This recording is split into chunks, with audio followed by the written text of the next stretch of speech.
کہ کوئی کہے کہ ہم لوگ بریانی لے کے آ رہے ہیں، ہم قالین ڈال رہے ہیں، پیسے زیادہ لے لیتے ہیں، کہہ کہ آ رہے ہیں پھر نہیں آتے، یا پھر ایک دم سے بل کو دگنا کر دیتے ہیں، اور کسی کے پاس اکاؤنٹ نہیں ہوتا تو کھلے پیسے دینے پڑتے ہیں. تو اگر ہنسے نہیں تو کیا کریں گے؟ روئیں گے. پیسے بھی مار کے بھاگ روئے جاتے تو ہیں. نہیں، لیکن اس کہانی میں مجبور کون ہے؟ بیگم صاحبہ بھی مجبور ہیں اور وہ جو خاتون یہ سب کری دونوں مجبور ہیں. مگر جس کے ہاتھوں میں پیسہ زیادہ ہے وہ تو اپنے آپ کو کم مجبور سمجھے گا نا. مگر وہ بھی دوسرے کو مجبور ہے، محتاج. اسے ایک بریانی طرح بھی سے تو کھانی ہے. بریانی کھانی ہے، مگر یہ تو پھر لگژریز ہوئی، یہ تو عیش پسندی ہوئی.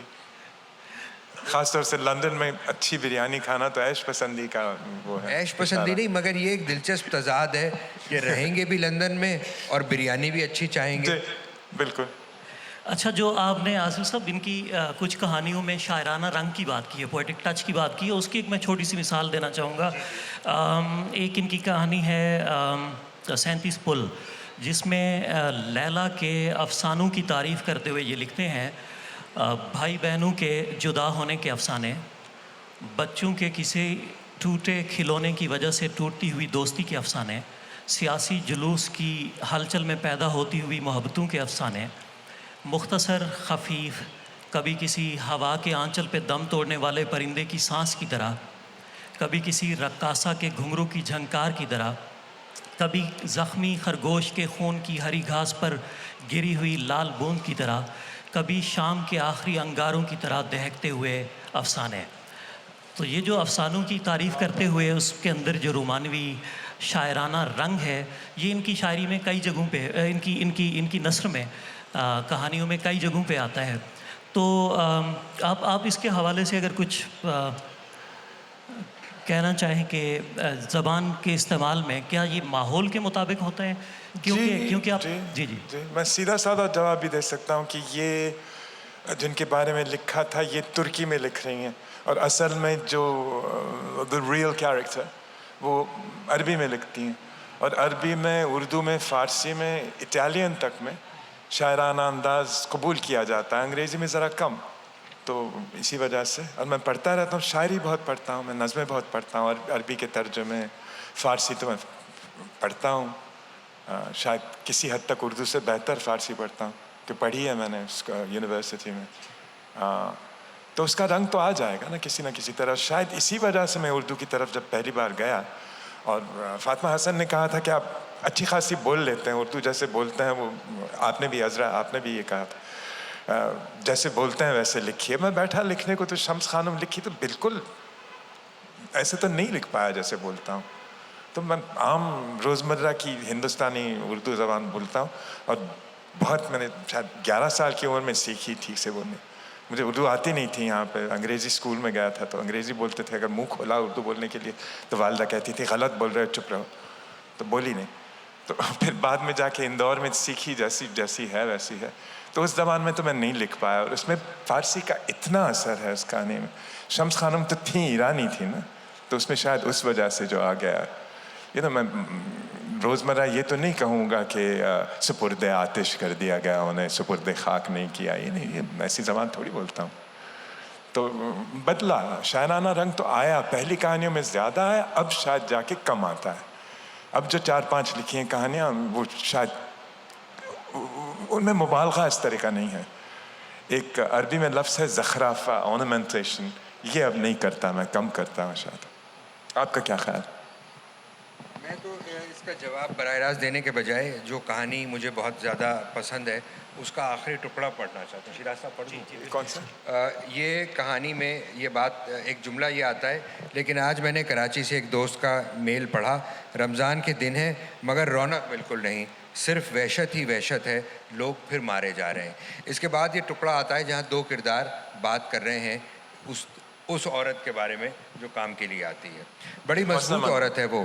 داخل ہوا تو اماں خبریں سنتے سنتے نارنگی کے چھلکے بڑی نفاست سے چاندی کے چاقو سے اتار رہی تھیں. سارا کام کر گئی. اماں دیکھ لیا آپ نے کمپنی کا مالک کون ہے؟ مجھے تو وہی مسخرہ بیگ لگ رہا تھا جو پیسے لینے آیا تھا. جی ہاں وہی تو تھا. صفیہ اس کے پلے کیسے پڑ گئی؟ جانے کیسے، شاید اسی نے صفیہ کو میرا پتہ دیا ہوگا.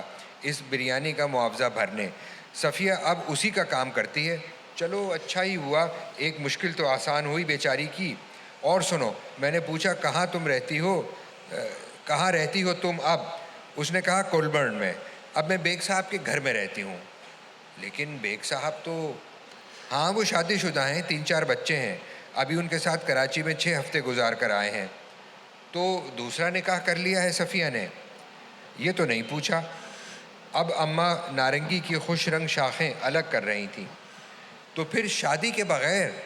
مجھے ہنسی آ رہی تھی. یہ تو کوئی جیو کا ڈرامہ لگتا ہے. میں کیوں پوچھتی یہ سب, میں کوئی خدائی فوجدار تو نہیں ہوں. اس نے کہا اور میں نے سن لیا, نصیحت کرنے کی ضرورت نہیں سمجھی. اماں نے نارنگی کی قاشیں چاندی کی تشتری میں سجا لی تھیں. لو, انہوں نے میری طرف تشتری بڑھا دی. تو اب یہ تشتری پڑھنے والوں کی طرف بڑھ گئی ہے. چاندی کے چاقو سے قاشیں کاٹی گئی ہیں. اور مجھے یہ فقرہ بہت دلچسپ لگتا ہے. یہ تو کوئی جیو کا ڈرامہ لگتا ہے.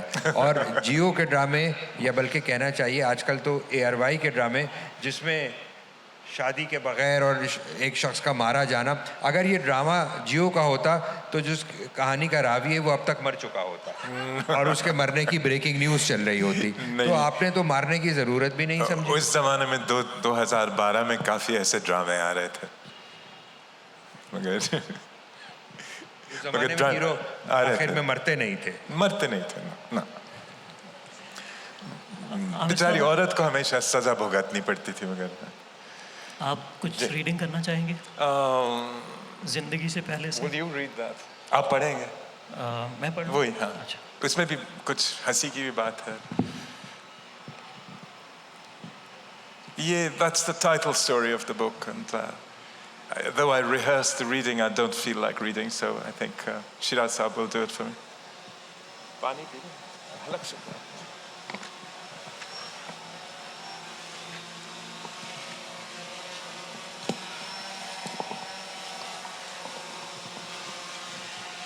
منائل, آپ نے پڑھی ہیں نا پرانی اردو کی کہانیاں سب؟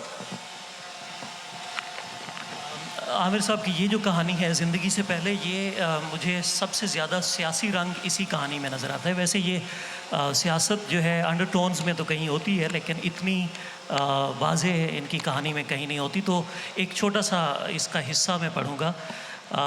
فون رکھ کر مراد لیپ ٹاپ پر خبروں کی سرخیوں کو دیکھنے لگا. مودی کا یار اور ٹرمپ کا جڑواں بی جے,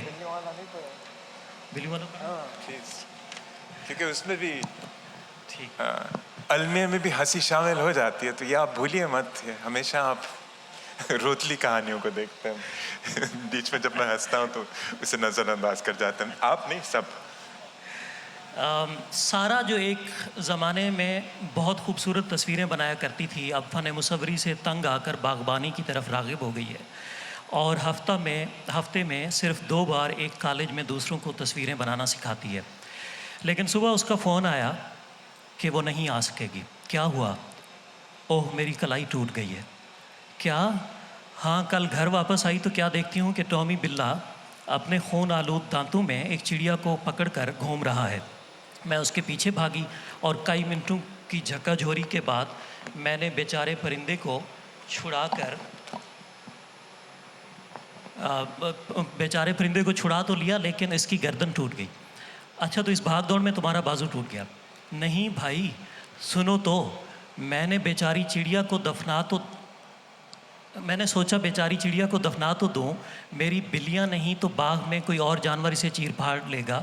جانتے ہو کہ آج کل باغ میں لومڑیاں گھس آتی ہیں, راتوں کو اتنا شور مچاتی ہیں کہ چیخ چیخ کر بلیاں بھی پھر چنگھاڑنے لگتی ہیں. میں دروازہ بند تو کر دیتی ہوں, لیکن تاکہ بلیاں نکل نہ جائے.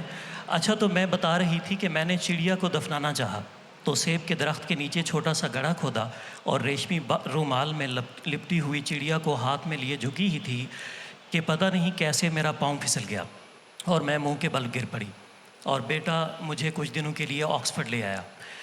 فون رکھ کر مراد لیپ ٹاپ پر خبروں کی سرخیوں کو دیکھنے لگا. مودی کا یار اور ٹرمپ کا جڑواں بی جے ملک کا وزیر اعظم بن گیا ہے. بورس جانسن یورپ سے آنے والوں کو بھگا دیا اب ہم مسلمانوں کی باری بھی آئے گی کیا؟ مگر کب؟ مراد کو کراچی اور پاکستان سے 6 مہینے دور رہ کر اجنبیت کا احساس شدت سے ہو رہا ہے. اب وہ کیفیت اور بھی زیادہ طاری ہو جاتی ہے.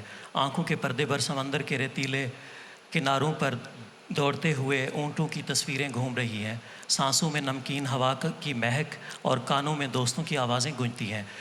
پھر اٹھ کر جوتے پہن کر سوچتا ہے چلو باہر جا کر ندی کے کنارے کچھ درختوں اور پھولوں کی تصویریں کھینچ لوں. دھوپ میں ندی کا پانی جل ملا رہا ہے اور پتے بھی سنہری مائل نظر آ رہے ہیں.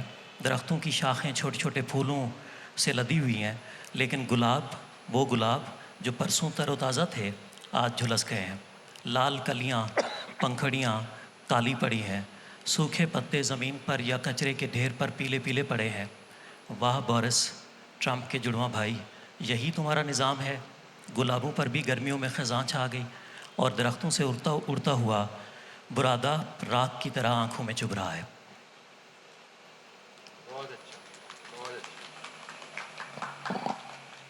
That's all true. سب حقیقت. عامر صاحب، یہ راشد کو کبوتری نے کیسے پالا؟ راشد سوال کو کے جواب کبوتری نے کیسے پالا؟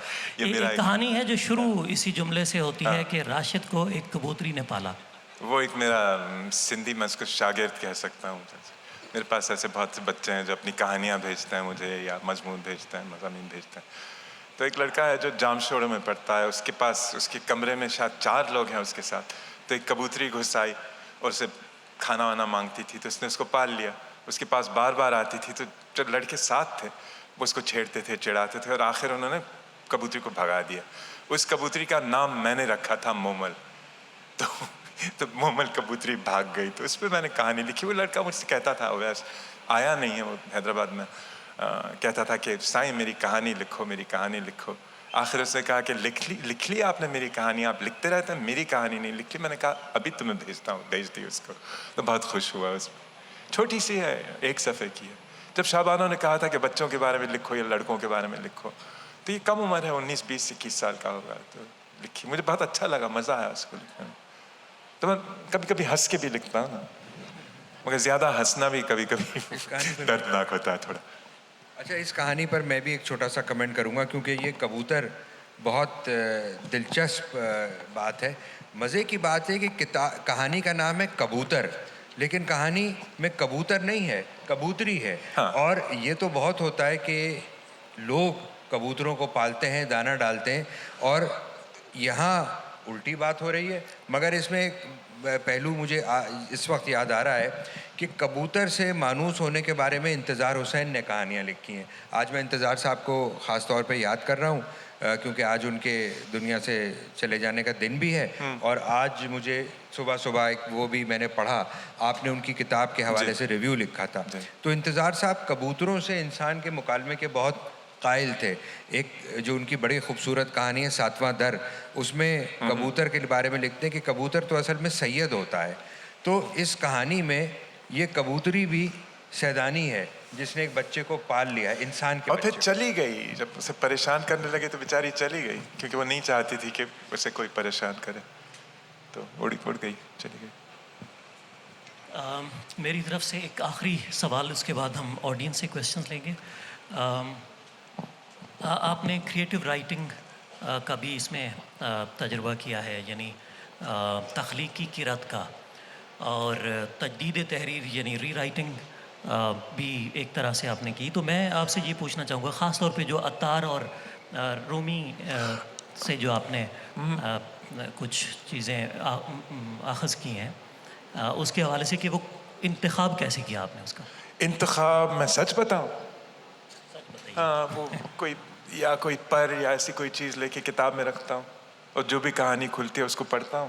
مجھے پسند آئے تو اس کا پھر ترجمہ کرتا ہوں، یا فارسی میں، اور پھر پہلے فارسی میں پڑھ کے پھر اس کا فرینچ میں ترجمہ پڑھتا ہوں کہ دیکھ لوں کہ مجھے صحیح سمجھ آئی. کیونکہ فرینچ میں ایک میری بہت پسندیدہ ٹرانسلیٹر ہیں، ایوا دے ویترے. وہ خود بہت ہی پہنچی ہوئی صوفی تھیں، جن کا اب مقبرہ رومی کے پاس ہی ہے، حوا خانم. ان کے ترجمے فرینچ میں نثری ترجمے ہوتے ہیں، بہت ہی زیادہ اچھے ہوتے ہیں. تو میں فارسی میں نظم پڑھ کے، مثنوی پڑھ کے، اور پھر فرینچ میں ترجمہ پڑھ کے اور انگریزی میں لکھتا ہوں. تاکہ کسی انگریزی لفظ کا اثر نہیں ہو اس پہ کسی اور کا لکھا ہو، اس طرح سے. مگر 7 یا 8 چنے اور پھر 5 ترجمے کرتا ہوں، پھر تھک جاتا ہوں اور خود بخود مجھے معلوم ہوتا ہے کہ اب چھوڑ دو اس کو، مت کرو اس سے اور زیادہ. تو آپ اس کو یا ٹیکنیک کہہ دیں یا کچھ اور کہیں، یا آپ کی مرضی. کہ کوئی ایک صاحب تھے جو مجھ سے کل کہہ رہے تھے کہ آپ بہت عمر آپ کی بڑھ رہی تو آپ بہت زیادہ اسپریچول ہو رہے ہیں. میں نے کہا میں ہمیشہ سے تھا، کوئی نئی بات تھوڑی، مگر اعلان تھوڑی کرتا ہے کوئی. ان باتوں کا اعلان کرنا ضروری نہیں ہوتا، کہانیاں خود اعلان کر دیتی ہیں. کویشچنس؟ جی شہریار صاحب. مائک ہے ہمارے پاس یہاں پہ کسی کے پاس؟ Please ask questions in whichever language you feel most comfortable. Shahriyar, you can take this mic. ایک مائک اگر دے دیجیے. آپ ادھر آ جائیے مائک پہ.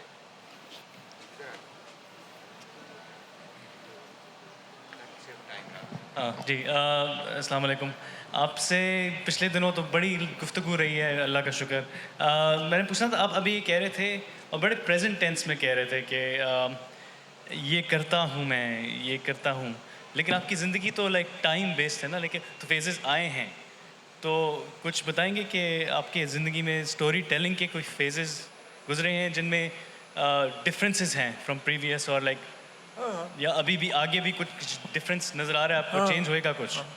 میرے خیال سے جب میں نے شروع کیا تو میں 31 سال کا تھا، 29 سال کا تھا. اسی وقت ننیہال سے واپس آیا تھا ہندوستان کے خاندان سے مل کے. تو وہاں یعنی گھر کی بہت طلب ہو رہی تھی، اور مجھے پتہ نہیں تھا کہ گھر کہاں ہے. کبھی کراچی لگتا تھا، کبھی ننیہال، اندور، کبھی بمبئی، کبھی کوئی اور شہر. تو اس کی تلاش میں نکلا، اور پہلی کہانیاں میں نے اپنی چھوٹی بہن کے بارے میں لکھی، اپنے بارے میں لکھی، اپنے آپ کو تبدیل کر کے سب کو. مگر وہ پہلی کہانیاں تھیں جن میں سے 1 2 3 میں نے رد کر دیں. پھر میں نے اپنے آس پاس دیکھا اور کہا کہ یہاں کے بارے میں لکھوں، لندن کے بارے میں لکھوں، مگر انگریزوں کے بارے میں نہیں. جو لوگ میرے دوست تھے، یعنی انگریز بھی شامل ہیں ان میں، مگر زیادہ تر عرب، کوئی کورین، کوئی ایرانی، ان کے بارے میں لکھا. اور پھر مجھے یہ فطور تھا کہ حقیقت پسندی ہونی چاہیے. مجھے لکھنے تھے، یعنی تمثیل لکھنی تھی، مگر میں نے لکھی حقیقت پسند کہانیاں. اور ان میں کوئی سیاسی پیغام تو تھا نہیں، تو میں ڈھونڈتا تھا، اسے تلاش کرتا تھا کہ کچھ کہنا چاہیے. پھر میں نے سمجھا کہ نہیں، جو نہیں آتا مجھے میں کیوں کروں اسے، اس کا تجربہ کیوں کروں. شاید اس انٹرویو میں بھی آپ سے بات کی ہے اس کے بارے میں کہ اگر کچھ ہو تو. پھر after the first Gulf war 91 اس وقت کچھ ڈلنے لگا اندر. تو پھر اس میں لکھا کہ مگر کوئی اور ہی چیز اس میں آ گئی کہ ریسزم کے بارے میں لکھا کہ ایک انڈونیشین لڑکا مظاہرے میں نکلتا ہے تو اسے یہ بدماش مار دیتے ہیں بوتلوں سے، اس طرح سے. پھر یہ 2 3 ایک بہاری خاتون تھیں، ایک بنگالی خاتون تھیں جو کام کرنے آتی تھیں اور بھاگ گئیں تاکہ وہ they could become illegal migrants، تاکہ پیسہ کما کے گھر بھیج سکیں. تو ان کی کہانیاں سنی. تو کریمہ لکھی جس کا آپ نے ذکر کیا، یہ کہانی شامل ہے اس کتاب میں، آصف کا ترجمہ ہے اس کا.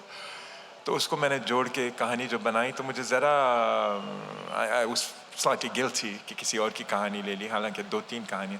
تو وہ سارے میں نے پیسے خیرات میں ویمنز ریفیوج کو دے دیے. تو یہ کبھی کبھی ہوتا تھا اس زمانے میں کہ کچھ خراش سی ہوتی تھی کہ کچھ سماجی باتوں پہ بھی لکھوں، وہ تھا. پھر اس کے بعد دوسری کتاب آئی، اس میں تب تک میں بہت سی اردو کی کہانیاں پڑھ چکا تھا، تو شاید تھوڑا سا رنگ ہے. جیسے ایک کہانی ہے جو کچھ گمشدہ ہو گئی ہے، لاسٹ کینٹرز آف دی سلکن ٹائیگر، آپ کو شاید پسند آئی تھی وہ ہاں، وہ منیزہ شمسی کی ایک انتھالوجی میں آئی تھی. اس میں اردو افسانے کا بہت رنگ ہے. اس میں اس کا it has some echoes of the leftist movements against the military government and so on. حالانکہ بہت ہی اس کو دیومالائی انداز میں سنا ہے. تو وہ تھی تیسری کتاب. پھر جب تک چوتھی لکھی تب تک یہ جو آپ نرم انداز کی بات کر رہے ہیں، میں نے کہا کہ یہ میرا انداز ہے، اسی میں لکھوں گا. آس پاس کی چیزیں، پرانی یادیں، کبھی کبھی کوئی تمثیل، بس اس طرح سے چلتا رہا. پھر آپ کہہ رہے ہیں آصف کہ اردو میں کچھ رنگ بدلا کہانیوں کا، تو وہ شاید کچھ ایسی زبان کی تلاش تھی جو انگریزی میں ظاہر نہیں ہو رہی تھی. اور جو بچہ اپنی زبان سے بچپن سے محروم رہتا ہے اس کی یہ ایک طرح کا خلا ہوتا ہے اس کے دماغ میں. یہ عربی میں جو نہیں لکھتے اور فرانسیسی میں لکھتے ہیں شمالی افریقہ کے لکھنے والے, یہ اکثر آسیہ جبار کا بہت اثر تھا مجھ پہ, اور وہ ہمیشہ یہ نوحہ دہرایا کرتی تھی کہ میں عربی نہیں سیکھی, میں عربی میں نہیں لکھ پاتی. پھر طاہر بن جلون ہے فرانس کے بہت ہی مشہور ادیب, وہ کہتے ہیں کہ وہ فرانسیسی میں عربی لکھنے کی کوشش کرتے ہیں. تو یہ سارے تجربے سے گزر کے پھر میں نے کہا نہیں, میں اپنی زبان میں لکھوں گا, یہ تو ہے کسی طرح سے تو ہے میری اپنی زبان. اور پھر دیکھا کہ کچھ ایسی باتیں ہیں جو انگریزی میں نہیں آتی تھیں. حالانکہ میری اردو کبھی اتنی اچھی نہیں ہوگی جتنی میری انگریزی ہے, وکیبلری اتنی بڑی ہے ہی نہیں, تو کم الفاظ ہیں, اور کم الفاظ پہ گھوم پھر کے بس کہانی بھی کچھ صاف سی ہوتی ہے, چھوٹی سی ہوتی ہے, مختصر ہوتی ہے. تو بس جی بیلا.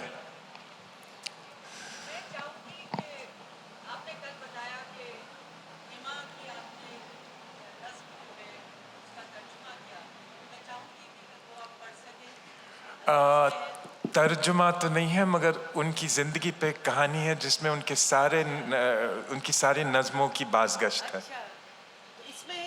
جی اسی کتاب میں ہے. تھوڑا سا آپ نے شاید انگریزی میں اس کا ترجمہ پڑھا ہے پہلے. نہیں, میں تھوڑا سا بھی پڑھے ہوں. اچھا, آپ نے سنا ہے؟ بہت شکریہ.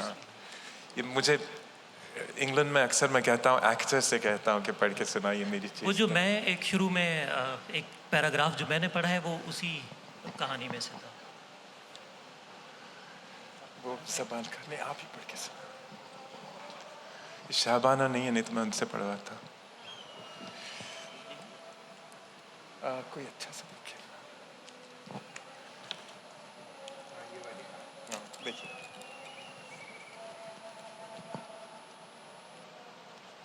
یہ بہت ہی اچھی شاعرہ تھیں, افسانے بھی لکھتی تھیں, بہت یعنی 28 سال کی عمر میں چلی گئی ہمیں چھوڑ کے.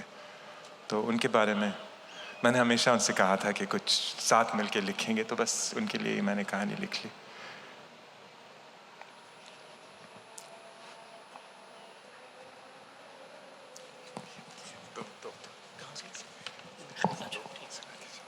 میں خود پڑھنے والا تھا, میں نہیں پڑھ پاؤں. ایک سال میں درمیان میں سے پڑھ رہا ہوں. ایک سال یوں ہی گزر گیا, پھر وہ جنگ آئی جس کے عذاب میں ہم سب گر گئے, اور زہرا نے کہا میں گھر جاؤں گی, گھر جا کر کچھ کرنا ہے, یہاں تو زبان بندی سی ہو جاتی ہے. ویسے بھی ہمیں ان حرام زادوں نے کب کا بے زبان بنا کر چھوڑ دیا ہے, اب نکما اور نہتہ بھی چھوڑ دیں گے. اب بولا ہی نہیں جاتا, اب اپنی زبان میں نظم لکھنے کا دل چاہتا ہے. زہرا واپس چلی گئی, وطن سے خط بھیجتی رہی اور نظمیں بھی. ایک اور سال گزر گیا, اور پھر ایک دن زہرا اس شہر کو واپس آئی. کہتی تھی وہاں تو آواز حلق میں اٹک جاتی ہے, گانا تو چھوڑو چیخا بھی نہیں جاتا.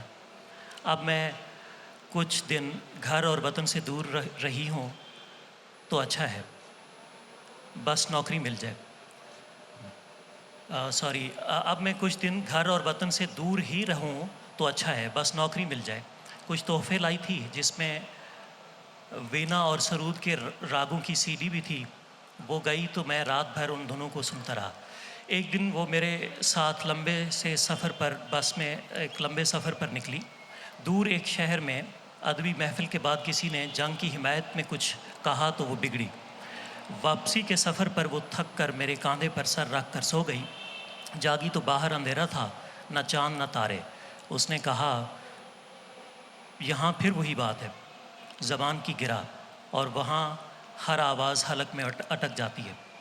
نظم کہنا تو چھوڑو, بولا بھی نہیں جاتا, بس نوکری مل جائے. 28 کی ہونے والی ہوں اس سال, مادری زبان سے تو محروم ہو رہی ہوں, خانہ بدوش ہوں. چلو اب غیروں کی زبان کو چھڑی بنا کر انہی کو لفظوں سے ماروں گی. Well, your being here is like her being with us. اور کوئی سوال؟ اچھا عامر صاحب, میں آپ سے ایک سوال اگر پوچھ لوں, ایک مزید سوال. آپ مخلوط زبان استعمال نہیں کرتے ہیں, آپ انگریزی لکھتے ہیں تو بالکل خالص, اردو لکھتے ہیں تو بالکل خالص. تو کوشش کرتا ہوں. صحیح. تو میں آپ سے یہ پوچھنا چاہ رہا تھا کہ آج کل یعنی کثیر اللسانیاتی ایک زمانہ ہے، کثیر الثقافتیاتی بھی ہے، تو ایسے ماحول میں کیونکہ آپ تو لندن میں رہتے ہیں جو کہ ڈائیورس ہے، ملٹائی کلچرل بھی ہے، ملٹائی لنگول بھی ہے، یہ کیسے آپ کہانی کو اس طرح سے خالص کیوں رکھنا چاہتے ہیں؟ یعنی اس کی کوئی خاص وجہ ہے؟ Well, I think the narrative prose should be pure. I think we should respect any language we write in and try to keep the narrative prose pure. Dialogue can do all kinds of things. It can move from one register to another. It can use vocabularies from another language. But there should be some standard we maintain to keep a language pure. And unfortunately, I think that Urdu is going to be more affected by English words that we don't really need to use at all. جیسے یہ میں نے book read کی تھی اور میں نے road cross کیا، یہ کیوں کہہ رہے ہیں ہم؟ کوئی روڈ ہمارے لیے کوئی اجنبی چیز تھوڑی ہے، اور کتاب تو ہمارے پاس بہت عرصے سے ہے، تو ہم نے کتاب کو بک کیوں بنا دیا ہے؟ تو اردو میں بھدا اور بدصورت لگتا ہے یہ لفظ بک یعنی بک کیوں؟ تو اس لیے کہ میری تعلیم میوزک میں ہے، بچپن کی موسیقی میں، یعنی والدہ میوزک سیکھا کرتی تھی، تو اس سے شاید my ears are very sharp and sensitive to nuances of language. تو اگر میں پورا جملہ کہوں گا تو وہ انگریزی میں کہوں گا، اور پورا جملہ اردو میں اگر آدھا نہیں. کوشش کرتا ہوں اسی طرح سے لکھنے کی کوشش کرتا ہوں، اور اردو میں الفاظ بہت خوبصورت ہیں. مجھے اردو بھی آتی ہے، ہندی بھی کافی آتی ہے، اور فارسی بھی آتی ہے، تو 3 زبانیں ہیں، تو انگریزی سے کیوں کوئی لفظ لوں؟ جب تک کہ کوئی وہ اجنبی چیز نہیں ہو جس کا نام جیسے کمپیوٹر یا اس طرح سے وہ استعمال کر لوں گا. اور مجھے صرف ایک بات مشکل ہوئی، ڈپارٹمنٹ آف آرکیٹیکچر، وہ مجھے ڈھونڈنا پڑا ذرا کہ میں صحیح لکھ رہا ہوں یا نہیں تو میں کبھی انگریزی کی لغت میں اردو کی لغت میں کچھ نہیں ڈھونڈتا، جو الفاظ مجھے آتے ہیں وہی لکھتا ہوں. جی عامر صاحب یہ بتائیے گا کہ کسی بھی زبان پہ عبور حاصل کرنے کے لیے اس کے محاورے پہ عبور ضروری ہے، اور آپ کا انگریزی کا محاورہ بہت مضبوط ہے. اردو میں لیکن آپ نے جو زبان استعمال کی ہے بہت سادہ ہے ایک تو، لیکن اس میں کہیں محاورہ بھی آتا ہے. تو آپ ذرا سے اس پہ روشنی ڈالیں کہ محاورہ کتنا ضروری ہے کسی بھی زبان کو بیان کرنے کے لیے. ضروری تو ہے، مگر وہ کلیشے بھی بن سکتا ہے نا، کہ اگر میں گھسے پٹے محاورے استعمال کروں تو پھر لگے گا کہ بس کسی اور سے لے لی، کرائے کی لی ہوئی زبان. یہ تو نہیں چاہتا نا. تو جتنی میں صاف زبان لکھ سکوں، جتنی سلیس زبان لکھ سکوں، کوشش کرتا ہوں. اور انگریزی میں بھی I don't use colloquial expressions، کم ہی استعمال کرتا ہوں. اور کہانی کی زبان، افسانے کی زبان میرے لیے کچھ ذرا روزمرہ کی زبان سے تھوڑی الگ ہونی چاہیے. اگر آپ روزمرہ کی زبان اچھی طرح سے لکھ سکیں تو آفرین، مگر مجھے نہیں لکھنی. جی سر. My apologies that I came late. A little late because I was also feeling a little unwell like you. Shayar told me. My question is, all accomplished authors, in fact all authors are normally influenced by what they read. Yes. Other authors. Yeah. For instance, if I was to speak for myself, I am heavily influenced by Ernest Hemingway, Right. and George Orwell, Yeah. and so on and so forth. A couple of more. In your case, which are the authors or novelists or storytellers you were really influenced by? I think every book of mine has different influences. The first one will begin by all the writers I had loved as a youngster, or a young writer, an apprentice writer, particularly the writers of the American South, so the Eudora Welty, Tennessee Williams. Then it moves on, and towards the end, I think a couple of the stories are actually influenced by Qurratullain Haidar. If I had not read her stories, Patchar Ki Awaaz, for example, I would not have written Karima. You know, you can look at the difference and you can look at the similarities. Also, Ik Bin Likhi Razmiya of Intezar Hussain's has an influence on Karima. So that Urdu influence had come in. The second book, I deliberately wanted tributes to Ismat Chughtai and to Tennessee Williams, 2 short story writers I loved, both of whom were also playwrights. So whether you see them or not, those influences are there. By the third one, I had discarded influences of literary texts And it was more based on what was around me, so stories people told me, stories of my own life. And we might call it the philosophical or the historical influence of Qurratull Ain Haider is very powerful in that book, because there's a story in it called Angelic Disposition, which is about refugees who were stranded in Delhi, who couldn't make their way to Pakistan, and a woman who then does find her way to Pakistan and makes a new home there. That entirely came from conversations with Qurratull Ain Haider. After that, I would say I've completely gone my own way, except my novella, Another Gulmohar Tree, is influenced not by the life of Ghulam Abbas. There's been a mistake made by a PhD scholar who said Amir Hussain based this novella on the life of Ghulam Abbas and his wife. I knew nothing about their lives. There was a short story, what's it called? Rehm Dil Ladki, or, you know, the blonde, about the blonde girl. It's a boy who meets a girl at a dance at SOAS, and then they get married and come to Karachi and open a dancing school. That story made me want to write Another Gulmohar Tree, because I said, I'm sure there's more that a couple could do than open a dancing school. So it was a kind of dialogue with Ghulam Abbas. But definitely I wanted that quiet restraint. And a lot of it is about an Urdu writer dealing with the lack of fame and the lack of success and so on. So I would say that Ghulam Abbas certainly has a role in that novella. After that, I mean, in the Urdu stories, do you sense an influence? I mean, apart from, again, Annie's philosophical influence, Qurratull Ain Haider's philosophical influence, I don't think. Well, Intizar Saab is there. I mean, yeah. I mean, Maya Aur Hans could not have been written without his love of mythology, Buddhist mythology in particular. That was openly a tribute to him. And I would like to say that he's the only one who came up to me when the stories were published in your magazine, and everyone was coming up to me and saying, well, Maya Aur Hans bahut achhi kahani, aur sab to theek hai. So Intizar Saab came to me and said, bakwas, sab kahaniyan achhi hain. Kisi ki baat mat suno, ye sari kahaniyan achhi hain. I was delighted. Kyunki aapko to hausamand pasand thi na hamesha se. So, yeah, but he never said that that story was influenced by him, and never hinted that at all. So, any more?